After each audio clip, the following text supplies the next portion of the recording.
Assalamualaikum warahmatullahi wabarakatuh.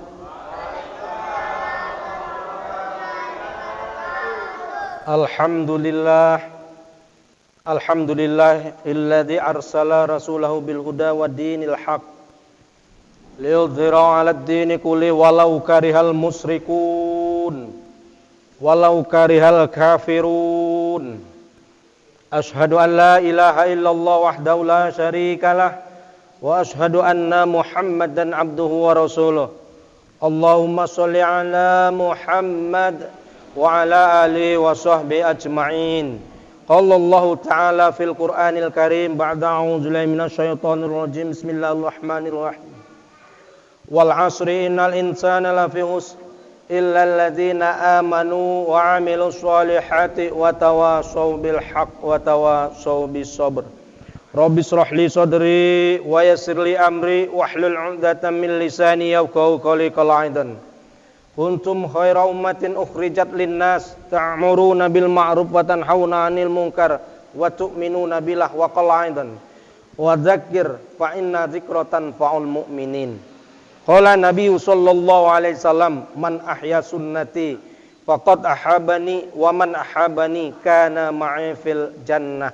Shadaqallahul azim wa shadaqa rasulul karim. Alhamdulillah, Bapak Ibu, adik-adik, anak-anak hadirin sidang jamaah maghrib yang dirahmati Allah subhanahu wa ta'ala, yang insya Allah sama-sama mencari dan mengharapkan ridhonya Allah. Puja, puji dan syukur marilah senantiasa kita panjatkan kehadirat Allah.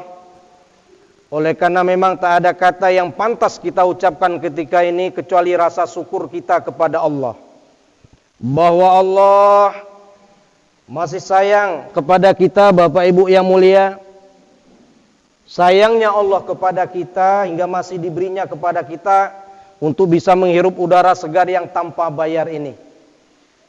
Di mana kita pun tahu nyawa yang ada dalam diri kita ini sebatas hak guna pakai saja. Yang apabila yang punya Allah mau ambil, kita tak bisa bilang apa-apa. Dimajukan sedetik tak bisa, dimundurkan pun tak bisa, kita mesti serahkan. Lebih bersyukur kepada Allah, Bapak Ibu, bahwa kita lahir di atas dunia ini ditakdirkan oleh Allah lahir dari rahim ibu kita yang Islam. Tak bisa dan tak dapatlah kita bayangkan andai dahulu takdir kita ini Allah subhanahu wa ta'ala letakkan di rahimnya ibunya Fir'aun, ibunya Abu Jahal, Abu Lahab, ataupun penentang-penentang agama lainnya. Sayang Allah kepada kita, ditakdirkannya lah kita lahir dari rahim ibu kita yang Islam. Karenanya sudah sepantas dan seyogyanya lah kita memperbanyak syukur kepada Allah. Dengan senantiasa kita lisankan di bibir kita, Alhamdulillahirabbil alamin ala nikmatil iman wal Islam. Segala puji bagi Allah atas nikmat iman dan Islam. Kemudian salat beriring salam senantiasa pula kita sampaikan kepada junjungan kita Nabi besar, Nabi agung Muhammad sallallahu alaihi wasallam, yang asbab pengorbanan tetes darah, tangis, fikir dan risaunya lah bersama keluarga dan sahabatnya, hingga kita yang jauh dari kota Mekah sana, tepatnya di Jambi, di Selat ini, bisa dan dapat amalkan agama indah seperti yang kita rasakan sekarang. Karenanya hadirin, pantaslah kita memperbanyak syukur dengan berterima kasih pula kepada baginda. Minimalnya senantiasa kita lisankan di bibir kita, Allahumma sholli ala Muhammad wa ala ali Muhammad, dengan harapan kelak mendapat syafaatnya di yaumil mahsyar. Amin. Hadirin yang mulia, pantasnya kita bersyukur kepada Allah pada ketika ini, di zaman ini, terlebih kondisi kita yang sangat memprihatinkan ini, bahwa tidak sudah mulai sepertinya seperti kondisi dahulu. Ke masjid sudah seperti ada kecemasan. Kadang-kadang ada safnya yang berjarak-jarak, ya kan? Ada kecemasan, ketakutan barangkali. Ya, tapi karena kita hidup di pemerintahan yang menuntut kita untuk supaya mengikuti aturan, barangkali ya kita sama-sama ikuti saja. Ya kan? Sepanjang kita sama tahu bahwa itu dari keputusan daripada lembaga-lembaga agama kita juga, seperti barangkali MUI, NU dan lain sebagainya. Ya Pak ya, Bu ya. Bapak Ibu yang mulia, baiklah. Ketika saya katakan tadi bersyukur kita bisa ke masjid, bahwa tidak mudah hadirin yang mulia, baginda pembawa agama ini, saudaraku para pejuang subuh, untuk bisa ke masjid ini. Bolehlah kita tengok sedikit ke belakang kondisi umat Islam terdahulu. Baginda bersama sahabatnya itu bukan mudah untuk bisa ke masjid ini juga dulu, hadirin yang mulia. Nyawa tantangannya, Bu, Pak. Gini, tak ingin kafir-kafir Quraisy ketika itu melihat Rasulullah bersama sahabatnya ini bisa ke Ka'bah dengan indah, dengan langgengnya. Kapan Bapak Ibu baru baginda Muhammad ini bisa ke masjid dengan indah, ke Ka'bah ini? Kita sama tahu Bapak Ibu, setelah periode Islamnya Umar bin Khattab lah baru baginda bisa ke Ka'bah dengan indah tanpa ada yang berani ganggu.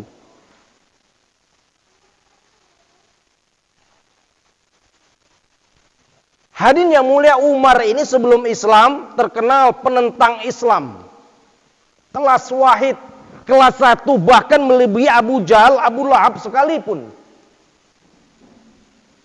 Iya nak ya? Betapa tidak? Ketika terjadi rapat musyawarah di kalangan pembesar-pembesar kafir Quraisy ketika itu, ditawarkanlah di antara mereka bahwa siapa yang siap untuk membunuh Muhammad ini? Siapa yang siap membunuh Muhammad ini? Maka serta-merta Umar, sayalah yang akan membunuhnya. Sayalah yang membunuhnya. Maka yang lain pun menimpali, ya kaulah yang pantas melakukan, kau yang pantas membunuhnya. Begitu Bapak Ibu, dengan niat ingin membunuh baginda, tak ingin pembawa risalah ini hidup. Tetapi kemudian takdir bicara lain. Hidayah berpihak pada Umar, nur masuk dalam hatinya persis pagi Jumat ketika itu seperti esok hari. Umar masuk Islam. Asbab bacaan Qur'annya atau taklim adik atau saudari perempuannya. Apa yang senantiasa Umar lisankan di depan kafir-kafir Quraisy tatkala telah menjadi Islam, hadirin Bapak Ibu? Saya berdiri Bu ya.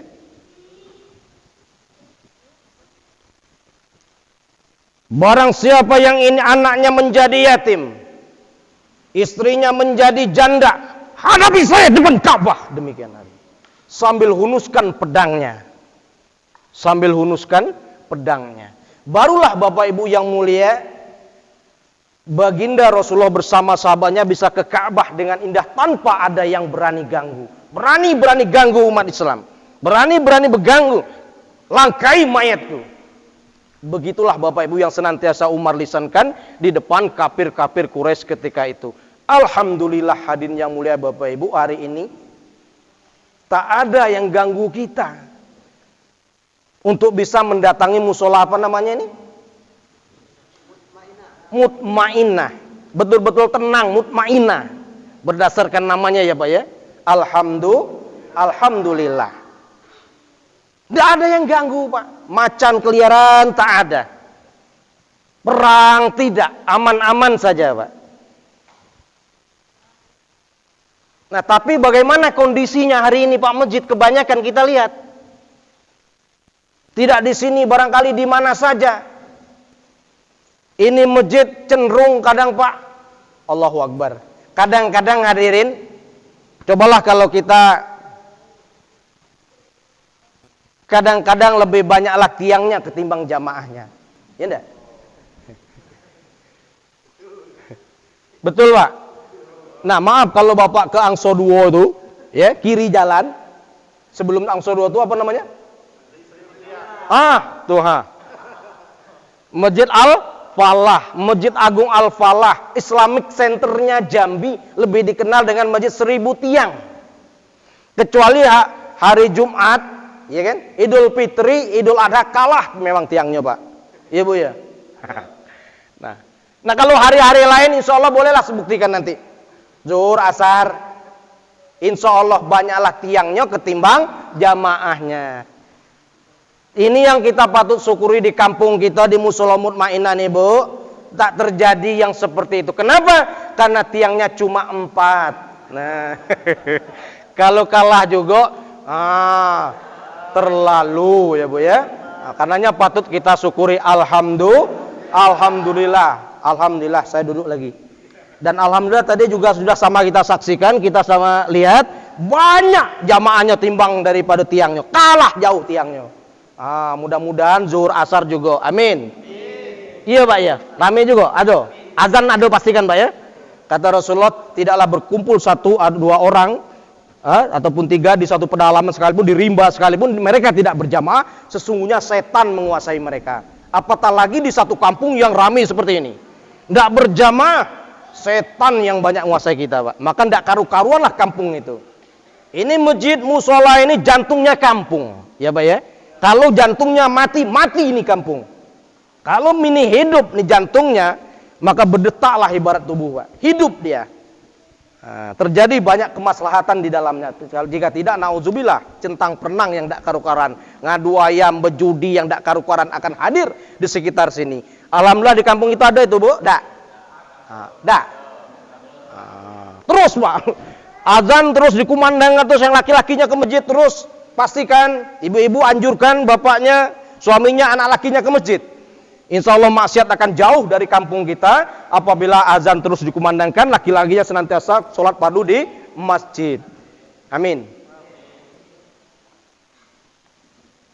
Hadirin yang dimuliakan oleh Allah Subhanahu wa taala, sehubungan hal ini hadirin, maka perkara penting dalam kehidupan kita ini adalah perkara iman. Untuk bagaimana kita bisa makmurkan masjid ini, mesti iman kita yang baik. Iman perkara besar hadirin yang mulia, perkara penting yang mesti kita perjuangkan. Bahkan tingkat kepentingannya lebih penting dari kehidupan kita sendiri.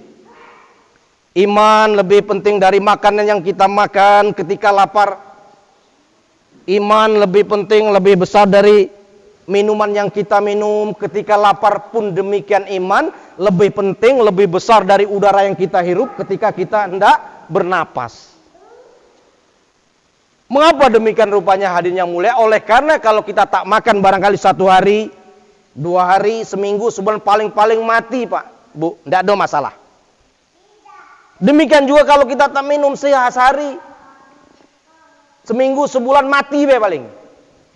Pun demikian Bapak Ibu yang mulia, manakala kita tak menghirup udara yang jangannya tidak bernapas 1 jam, 2 jam, 10 jam, paling-paling juga berakhir dengan kematian, paling-paling dikubur saja, Pak. Ya kan? Paling dikubur saja, tidak ada masalah. Tapi lain halnya Bapak Ibu yang mulia, manakala kita mati tinggalkan dunia tak bawa iman dan amal, inilah masalah yang sebenar-benarnya masalah. Sengsara kita dikubur, sengsara kita dimaksar, disirot, dimisan, berakhir di nerakanya Allah Subhanahu wa taala. Karena itu hadirin Bapak Ibu yang mulia, perkara iman, perkara penting, perkara besar yang mesti kita perjuangkan. Yang penting mesti kita hadirkan ketika kita masih di dunia ini. Begitu pentingnya nilai iman Bapak Ibu, sehingga Allah sangat amat cinta kepada manusia sesiapa saja yang perjuangkan imannya. Jangankan perjuangkan iman saudaranya, orang lain, perjuangkan imannya sendiri Bapak Ibu, Allah amat sangat cinta. Allah amat sangat cinta. Sehingga tercatat dalam Al-Quran satu kisah yang diabadikan oleh Allah, yaitu kisah Ashabul Kahfi, seperti yang saya katakan di awal. Ada 7 orang atau 8 disertai dengan 1 ekor anjing, Bu. Anak muda, 7 orang anak muda ini dia rela tinggalkan kampung halamannya, lari dia bersembunyi ke rimba, bersembunyi masuk ke dalam gua. Demi menjaga imannya, takut imannya rusak dari seorang raja yang zalim ketika itu. Ya, takut imannya rusak. Seorang raja yang tidak mengakui dirinya sebagai Tuhan, demi selamat imannya mereka tinggalkan kampung halamannya, bersembunyi tertidur saja dalam gua. Berapa lama nak? 300. Al-Kahfi 25 mengisahkan 309 tahun. Hadirin yang mulia, mereka tertidur saja. Singkat cerita, nanti di Masar, ya, nanti di Masar ada pengumuman. Ada 7 anak muda, 7 orang masuk surga tanpa hisab. Penduduk Masar saling pandang-pandangan, tengok-tengokan Bapak Ibu. Kalau dirinya masuk pula kan. Masuk 1, diiringi 2, terus 3, 4, 5, 6, 7, paling belakang uculuk, anjing ikutan nak masuk, Bu. Anjing nak ikut masuk surga, ditahan sama malaikat Ridwan. Tak boleh. Tak ada binatang di surga, tak boleh anjing masuk surga. Ini anjing hadirin naik banding dia. Ya, nuntut dia. Tidak, kata anjing. Pokoknya aku mesti ikut mereka. Waktu dunia kemana saja mereka pergi, saya ikut mereka.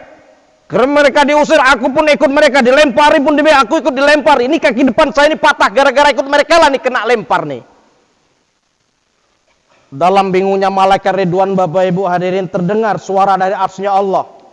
Ridwan, adkhilul jannah. Ridwan, masukkan anjing itu ke surga. Anjing, Bapak Ibu yang mulia, seekor binatang yang najis, ya kan? Kalau tersentuh itu liurnya, kita mesti bersihkan sekian kain, pakai tanah, ada prosedurnya lagi. Ikut-ikutan manusia yang selamatkan imannya masuk surga. Yang mustahil kita, Bapak Ibu, sebaik-baik ciptaan manusia ini, Allah katakan, ikut ulama. Ya, ikut ulama, ikut pejuang subuh. Dari satu masjid barang ke masjid yang lain juga. Ya. Di zaman yang tak karu-karuan nauzubillah hari ini.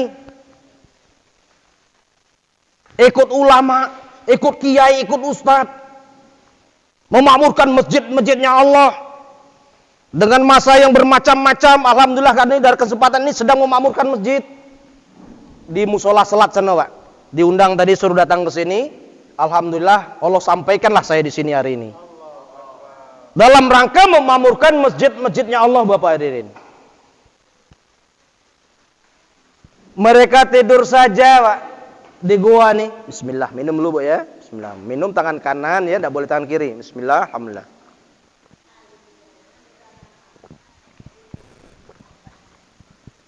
Mereka tidur saja. Tidak zakat, tidak puasa, tidak haji, tidak melaksanakan perintah Allah, tidur saja. Begitu terbangun, ada yang merasa 1 hari,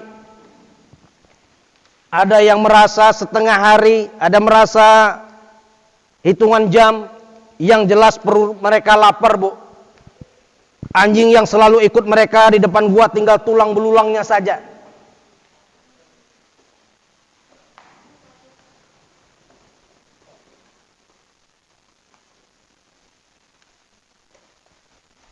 Seekor binatang. Kita ini di zaman yang seperti ini, selamatkan iman kita, mengajak saudara kita juga datangi manusia dari satu rumah ke rumah yang lain, dari masjid satu masjid yang lain, agar dirinya selamat sebagaimana di kita selamat. Kalau kita mau jujur boleh lihat, Pak, saya punya teman macam-macam latar belakangnya, ada rampok, ada preman, nauzubillah, ada koruptor. Diajak juga ikut seperti ini ke masjid yang tadinya penuh tato, sekarang 5 waktu ke masjid jadinya. Yang tadinya menjadi sampah masyarakat, akhirnya menjadi yang bermanfaat. Iya, Pak ya, nyata nih. Semoga kita anak muda ini tergolong seperti Ashabul Kahfi tadi. Amin. Dalam soal taubah hadirin yang mulia, sangat jelas Allah cantumkan At-Taubah 18 ciri manusia beriman itu. Innama ya'muru masajidallah man amana billahi wal yaumil akhir wa aqamas sholata wa ataz zakah wa lam yakhsha illallah fa asa ulaika ayyakunu minal muhtadin. Hanyalah kata Allah, sesungguhnya lah yang memakmurkan masjid-masjidnya Allah itulah orang beriman kepada Allah dan hari akhir. Dan dia tetap mendirikan sholat, menunaikan zakat, dia tidak takut kepada siapapun kecuali hanya kepada Allah. Dan mereka lah diharapkan tergolong orang-orang yang mendapat petunjuk, muhtadin kata Allah tadi. Hanyalah Bapak Ibu. Hanya ini kalau kata orang Jambi itu cuma, ya Bu, meng kata orang Jawa tuh, meng. Ya, cuma hanya sama itu. Memakmurkan masjid-masjid Allah. Itulah orang yang beriman kepada Allah dan hari akhir. Yang tidak, jawab dewek-dewek. Kan begitu kira-kira. Jadi kalau kita ingin dikatakan manusia yang benar beriman kepada Allah dan hari akhir, makmurkan masjid-masjidnya Allah. Bahkan di sini Pak, dengan jelas Allah katakan masajidullah, jamak, tidak satu masjid saja kalau kita mau jujur. Masajidullah, iya Pak ya. Masjid-masjidnya Allah yang dimakmurkan. Banyak masjid hadirin, maka kami belajarlah ya, setiap bulan menyisakan waktu 3 hari, setiap setahun 40 hari, seumur hidup setidaknya 4 bulan, wabil khusus ulama 1 tahun. Maukah dia 40 hari 4 bulan, 3 hari lebih kurang Bapak Ibu. Nah gitu. Kalau ulama yang setahun tadi berapa banyak yang dimakmurkannya Allah, ratusan masjid Bapak Ibu. Nah, kalaulah kita belum mampu katakan mungkin memakmurkan banyak masjid seperti saudara kita ini, setidaknya pastikan makmurkan masjid kampung atau musola kita tadi. Amin. Ya Pak ya. Kalau itu jangan ngaku-ngaku beriman. Jangan ngaku-ngaku iman. Karena Allah sudah batasi dengan batasan cuma hanya yang memakmurkan masjid-masjidnya Allah. Itulah orang beriman kepada Allah dan hari akhir.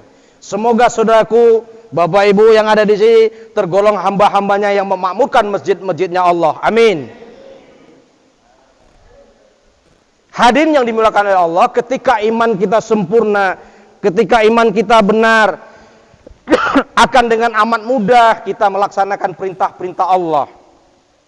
Allahu Akbar, Allahu Akbar, langsung loncat, bangun dari tidurnya. Kalau sahabat pucat wajahnya hadirin. Ketika azan dikumandangkan, begitulah Ali itu, Sayyidina Ali. Pucat dia. Langsung datangi panggilan Allah. Karena ketika itu yang panggil bukan Bilal, syariatnya saja Bilal, tetapi hakikatnya Allah yang panggil. Ya Pak ya? Tidak akan mungkin Allah langsung manggil dari masjid kita kok. Kan gitu? Allah yang panggil. Allahu Akbar, Allahu Akbar, Allah besar. Maknanya tidur kita kecil. Saya yakin para pejuang subuh tidak perlu ngantuk seperti apapun kalau sudah Allahu Akbar meloncat galau nih. Iya Pak ya? Insya Allah. Kalau itu tidak layak punya gelar pejuang subuh. Ya Pak ya? Tinggi nih Pak pejuang subuh nih. Sehingga Allah meletakkan barometer iman seorang Islam ini juga pada Isya dan subuh bahkan. Salat yang memberatkan kaum munafik ini Isya dan subuh berjamaah ini. Andailah mereka tahu ketinggian daripada nilai subuh ini, mereka akan datang walaupun dengan merangkak-rangkak. Betul Pak? Walaupun sakit tetap datang. Iya Pak ya? Cuman sebagian besar kita tidak tahu kadang-kadang pura-pura tidak tahu, tidak mau tahu, akhirnya tidak tahu-tahu. Sama-sama kita ajak saudara kita, ya Pak ya, supaya tahu nilai subuh. Insyaallah. Pastikan hadirin jangan subuh saja. Ini anak muda yang ada di pejuang subuh ini 5 waktunya di masjid semua enggak kira-kira? Insyaallah. Pastikan ya Pak ya. Ibu-ibu yang belakang anjurkan suaminya dan anak laki-lakinya yang sudah balik untuk sholat berjamaah di masjid. Karena Rasul sendiri tidak pernah contohkan sholat di rumah Bapak Ibu. Walau dalam kondisi sakit sekalipun. Kalaulah untuk kita umatnya boleh di rumah dengan catatan uzur, sakit, ketakutan boleh Pak. Ketika azan dikumandangkan dalam hadisnya, kita dengar azan dikumandangkan, kita tidak mendatangi daripada panggilan azan ini, maka sholat yang kita kerjakan tidak diterima. Kecuali uzur. Apa uzurnya ya Rasulullah? Sakit atau ketakutan. Boleh Pak. Ada macan, saya katakan, ada perang. Nah bolehlah. Takut. Nah mungkin hari ini ada corona. Jadi yang berpaham takut dengan corona, timbulkan takut ya Pak ya. Takut supaya diterima yang sholatnya di rumah tadi. Kalau tidak diterima masalahnya kan. Nah. Tapi kadang ironis juga ketika takut ke masjid kena corona tapi ada organ tunggal datang juga. Ini pula sedihnya. Kan ini tidak adil namanya dah. Tapi timbulkan takut yang benar. Kalau untuk ke masjid, ya kan, kita takut. Untuk ke organ tunggal atau yang sejenisnya lebih takut mestinya. Insya Allah Pak ya. Insya Allah ini Allah terima mudah-mudahan takut yang demikian. Jangan pula nak pura-pura takut. Kan gitu. Hadirin yang mulia, hadisnya yang sangat sahih dari Bukhari diriwayatkan, menjelang dari kehidupan Rasulullah, akhir kehidupannya Rasulullah sakit-sakitan, Pak. Rasulullah sakit-sakitan. Begitu parah sakitnya sehingga Aisyah meminta istrinya tercinta, meminta kepada istri yang lain agar Rasulullah sholat di asuhnya saja. Tidak bergiliran lagi, cukup dia yang asuh. Maka istri yang lain menyetujuinya, Bu. Maka Rasulullah diasuh, dimomong sama Aisyah istrinya. Satu kali Aisyah melihat Rasulullah ke masjid, dia berdampingan. Dipapah dua orang, satu mengatakan dari riwayat Ali menantunya, satu pamannya Abbas. Dipapah, begitu pentingnya ke masjid tadi. Aisyah melihat kaki Rasulullah lengser itu di lantai, apa namanya? Terseret. Kakinya terseret, ya terseret. Sampai masjid, sampai saf pertama, beliau duduk di saf pertama, Pak. Iya, Rasulullah duduk di saf pertama. Abu Bakar menjadi imam. Atas desakan Rasulullah, Abu Bakar pun menjadi imam karena Rasulullah sudah sedemikian rupa kondisinya. Coba kita perhatikan Bapak Ibu. Sakit, dipapah, kaki terseret di lantai, dia duduk di saf pertama, beliau tetap ke masjid. Kita hari ini terkadang jangankan untuk ke masjid, di rumah pun tidak sholat. Ngaku umat Muhammad. Na'udzubillah, summa na'udzubillah. Jauh panggang dari api. Nah jadi Bapak Ibu, Rasul begitu cinta sama kita. Untuk dia tidak ada pernah contohkan sholat di rumah sekalipun sakit. Untuk kita umatnya ini, bolehlah. Untuk kita hambanya boleh. Dengan uzur sakit takut boleh di rumah.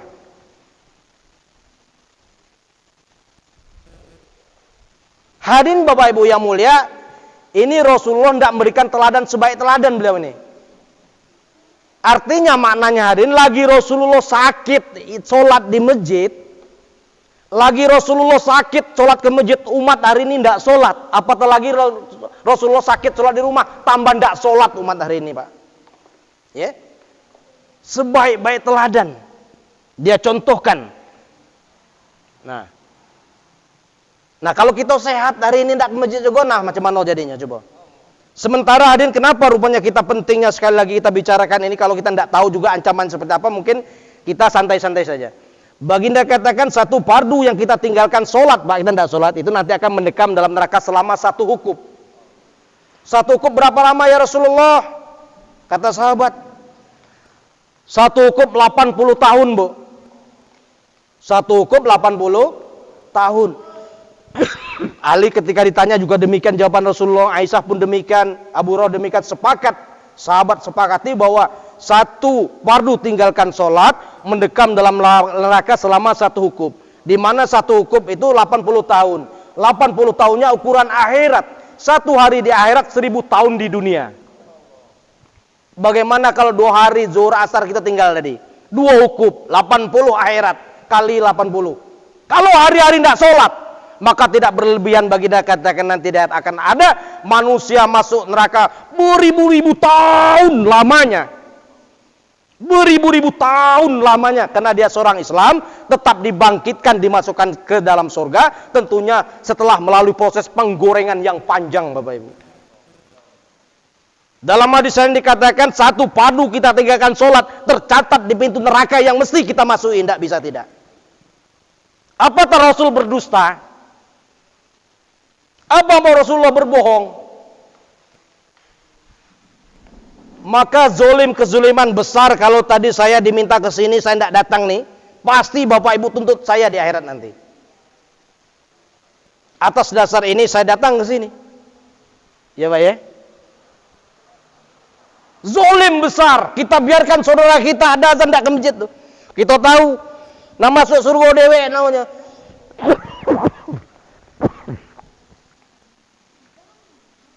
Insya Allah Pak ya, disampaikan lagi kepada saudara kita yang lain kalau sudah dapat ini, sampaikan bahwa tidak ada sholat bagi seorang laki-laki yang balik kecuali di masjid. Boleh di rumah dalam kondisi sakit. Maka hadirin yang mulia, satu ketika saya diundang ngisi ceramah seperti ini di satu kampung. Di situ bapak-bapaknya sangat mengajak menekankan laki-lakinya ke masjid. Sehingga saya mengatakan pada kesempatan itu, Bapak Ibu yang mulia, yang berani mengatakan sholat di rumah tidak diterima, hadapi saya setelah ini. Woi marah Pak, woi angker bapak-bapak situ, kami nak ngajak laki-laki kau enak beng atau boleh di rumah, kira-kira gitu mungkin. Panas Pak. Yang berani mengatakan sholat di rumah tidak diterima, nanti setelah ini jumpai saya. Saya bacakan hadis tadi, ketika azan dikumandangkan, kita dengar, kita mendatanginya, kita sholat di mana kita berada, maka sholatnya tidak diterima kecuali uzur. Apa uzurnya Rasulullah? Sakit atau ketakutan. Nah kan boleh saya bilang, ya boleh dengan catatan sakit dan ketakutan. Ya mak ya bu ya, bolehnya sholat di rumah bapaknya itu kalau sakit takut. Jadi solusinya ada saya bilang, supaya sholatnya di rumah itu diterima, berdoa dengan Allah minta sakit terus umur hidup saya bilang. Baru cerah Pak. Maksud wahyu ini rupanya. Selesai itu saya dipeluk-pelukinya Pak. Alhamdulillah. Tadi tegang nak marahnya, kita payah-payah bangun laki-laki di kampung kita ke masjid, enak bilang boleh. Tapi hari yang mulia saya katakan Bapak Ibu tidak demikian tentunya, kita berdoa minta sehat, tapi pastikan sholatnya di masjid. Insya Allah Pak ya, Bu ya. Janganlah minta sakit, karena kita mencari nafkah, ya kan? Banyak yang kita kerjakan dalam kehidupan kita. Kita pastikan berdoa minta sehat, tapi pastikan melaksanakan perintah Allah seperti yang ditunjuk ajarkan baginda Muhammad sallallahu alaihi wasallam yang hari ini merupakan hari kelahirannya. Betul Pak? Sudah masuk waktu? Masih? Terus Bu? Terus nak? Terus Pak? Terus. Bapak Ibu menghina saya, emang tukang parkir terus. Kata almarhum. Ya. Hadirin yang dimuliakan Allah Subhanahu wa taala, maka hari ini Pak, saudara kita dikubur pada menyesal. Saudara kita dikubur hari ini Pak, menyesal minta dikembalikan ke dunia untuk mendatangi panggilan Allah. Istri ini dia ingin kembali ke dunia untuk mentaati suaminya. Seorang suami pun demikian ingin menyayangi anak dan istrinya. Karena baginda katakan mukmin yang paling sempurna imannya adalah laki-laki yang paling baik akhlaknya dan paling lemah lembut terhadap istrinya, terhadap keluarganya. Siapa yang paling lembut terhadap keluarganya? Sayalah, baginda katakan. Rasul tidak pernah marah Pak. Lembut dia. Bapak kau kalau gawenya nabok ibini jangan aku iman. Ya, Zaid bin Sabit katakan anak-anaknya Pak, 10 tahun saya hidup bersama Rasul, tidak sekalipun Rasul marah. 10 tahun bukan waktu yang singkat Bu. 10 tahun saya hidup bersama Rasul, tidak sekalipun Rasul marah. Kita Pak sehari 10 kali orang kita marah-marah. Anak bini kita, anak orang kadang ngasih makan tidak, kita marah-marah. Ya, tidak pernah marah. Nah tanam di hati, kalau tadi marah jangan marah lagi.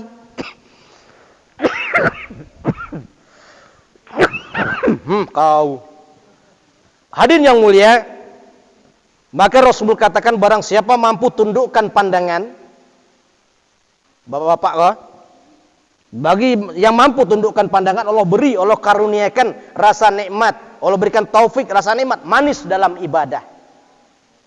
Iya Bang ya, yang laki-laki ini nunduk. Jangan melotot nengok anak gadis orang, apalagi bini orang. Jangan. Pahit, telat dak datang subuh dak. Pahit baca Al-Quran, pahit zikir dak enak. Kalau kita tundukkan pandangan manis, melaksanakan perintah Allah, baca Quran enak ya, dengar azan mudah kembali Allah langsung loncat. Pelototi anak gadis orang, dak ada bisa dak masjid dak. Ya. Saudaraku yang dimuliakan Allah Subhanahu wa taala, barangkali mengakhiri dari pembicaraan kita, Masih jam 3 juga. Mati. Berapa jam lagi ya? 3 menit lagi. Wah, udah sampai yang saya sampaikan kok. Jadilah dulu. Nun, berapa dapat Ela? Tuhannya. Setuju saya. Ini nampak loh. Nah, masuk YouTube katanya. Pendatang baru katanya. Macam mana? Wah, tak jauh. 2000 umat. Kalau mau datang lihat kami, ibu-ibu khususnya, ada yang kenal dengan Pak Aswin, Simpang Selat, guru SMP. Istri kami di rumah beliau. Kami yang laki-laki di Langgar Tahpon namanya situ. Maju dikit ke sana tuh belok kiri. Aul Munawaroh. Bolehlah bapak-bapak datang, kami tinggal sampai Sabtu masih di situ, ya kan? Sudah tuh lebih kurang 3 hari selesai, kami pulang ke Jambi. Kami belajar menyisakan waktu untuk memakmurkan masjid, Pak, ya. Semoga kita tergolong tadi, hadis tadi. Setiap bulan menyisakan waktu 3 hari atau setiap setahun 40 hari, setidaknya seumur hidup 4 bulan. Kalau ulama ini diususkan kalau bisa 1 tahun, Pak. Nah, begitu. Kita nih yang awam nih, preman mabuk teler tuh 3 hari bela berubah. Iya, Pak ya. Kita tuh diibaratkan beli ayam, Pak. Ya, 3 hari di masjid tuh ibarat beli ayam. Beli ayam kang soduo sampai rumah kita lepaskan. Balik enggak kira-kira, Pak? Dah kabur. 3 hari sampai rumah kita kurung dalam kurungan. Kita kasih makan. Penjinakan. Kasih makan. Lah 3 hari kita lepas. Insya Allah balik dah. Nah 3 hari lah, buktikanlah nak preman, nak mabuk, nak teler ya. Nak polisi, nak tentara, siapa wae, PNS, tukang becak, tukang ojek. Ya, perampok, koruptor, 3 hari dia buat ini, Pak. Insya Allah terbukti di seluruh dunia. Balik ke rumah kek, Allahu Akbar, mencicit lah dia ke masjid tuh. Sambung ayam, balik dia macam itulah kira-kira. Ya, Pak ya, boleh dibuktikan. Kalau tidak mau ya macam itulah. Selamanya dan tidak ke masjid, benci dengan masjid. Dengan Allah benci, heran saya. Jahat manusia kok kadang, Bu. Masih muda, bikin mabuk, teler, nyungsep, masuk got.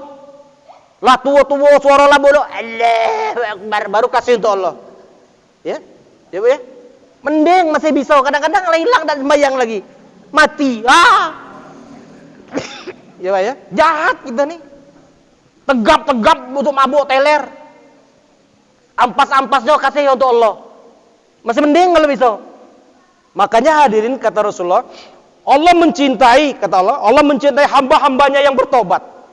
Allah mencintai orang-orang tua yang bertobat, tetapi Allah lebih mencintai orang muda yang bertobat. Apa bedanya, Pak? Allahu Akbar. Apa bedanya? Saya mau tanya. Allah mencintai orang tua yang bertobat, tetapi Allah lebih mencintai anak muda yang bertobat. Tua wajar. Iya. Bedanya, Pak, dalam hal lebih. Kalau orang tua Allah cinta, Allah tobat, Allah cinta. Kalau anak muda Allah lebihnya nih. Kalau besok tua bapak ini tobat Allah cinta cuma. Tapi kalau anak muda-muda kok Allah lebih cinta. Nah, kita ndak raih keberadaan cinta Allah lebih ini mumpung masih muda. Kalau tua tuh bapak tobat cuma cinta we. Nah, enak ndak dicintai Allah, Pak? Enak dicintai, maaf, pacar enak yang biasa cewek. Boleh tak cewek benar ya? Apa lagi dicintai sama Allah yang ciptakan dunia beserta isinya ini cinta sama kita. Seluruh dunia mau menghancurkan kita tetap tidak bisa, Pak. Seperti Nabi Allah Ibrahim contohnya. Seluruh negeri, Pak, kumpulkan kayu bakar untuk bakar Ibrahim. Macam mana Ibrahim? Sengsara ya enggak? Enggak. Ikatan lepas, do enak. Ditanya mana enak di dunia waktu dibakar Namrud tanya. Sepertinya membinasakan. Dalam waktu yang bersamaan terjadi 2 keajaiban, kejadian. Pengikat daripada Ibrahim putus lepas. Sementara rambutnya, bulu-bulunya tidak satu pun terbakar. La ilaha. Masuk. Demikian yang dapat saya sampaikan Bapak Ibu yang mulia. Ya kan? Semoga kita tergolong orang-orang yang beriman yang benar. Semoga kita mampu memakmurkan masjid-masjidnya Allah. Teruskan lanjutkan perjuangan anak-anak muda sebagai pejuang subuh. Kita ajak semua manusia di mana saja makmurkan masjidnya Allah. Karena inilah ciri-ciri manusia yang beriman kepada Allah.